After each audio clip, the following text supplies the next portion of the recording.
The only 3 Republican women in South Carolina Senate took on their party and stopped a total abortion ban from passing in their state last year. In return, they lost their jobs. Voters removed Senator Sandy Zen, Penry Gustafson, and Katrina Shealy from office during sparsely turned-out primaries in June, and by doing so completely vacated the Republican wing of the 5-member sister senators.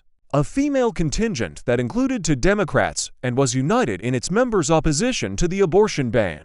For Republicans, the departure of Zen, Gustafson, and Shealy likely means there will be no women in the majority party of the state Senate when the next session starts in 2025. It could also mean that women will not wield power for decades in the fiercely conservative state legislature, where they have long struggled to gain entry. South Carolina women's political influence has been so scant that small portraits of every woman who has ever served in the 170-seat state General Assembly in the 250 years it has met fit on a poster framed just outside the governor's office. The sudden departure of the Republican women presents a potential power issue because the Senate doles out clout and responsibility to the majority party based on seniority. Half the members in the conservative-dominated state were elected in 2012 or before, so it will likely be the 2040s before any Republican woman elected in the future can rise to leadership or a committee chairmanship. Women, somebody else is going to have to stand up, Zen said in a farewell speech on 26 June.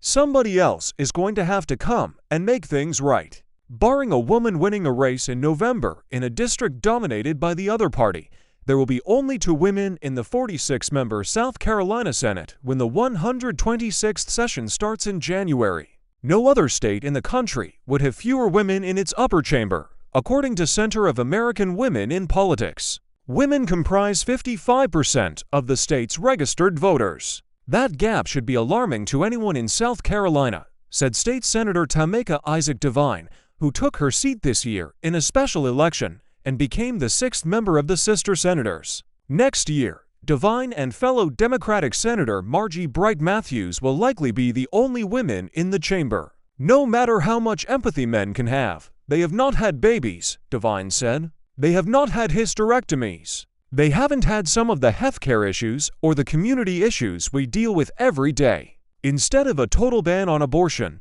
South Carolina ended up with a ban once embryonic cardiac activity is detected, typically 6 weeks into a pregnancy. The sister senators' stand against a total abortion ban in South Carolina gained international acclaim. Cover stories and TV appearances culminated with them receiving the John F. Kennedy Profile Encourage Award for people who risked their careers for the greater good.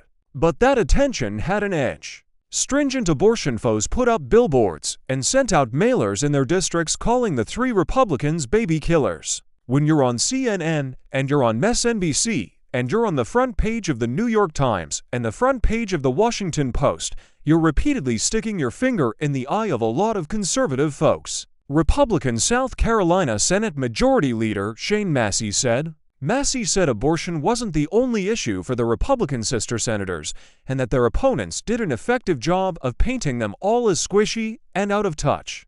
A South Carolina group called SC Women in Leadership is in its 6th year encouraging women to run for office. It trains Democrats and Republicans to become better candidates for local and statewide races and support them when they get elected.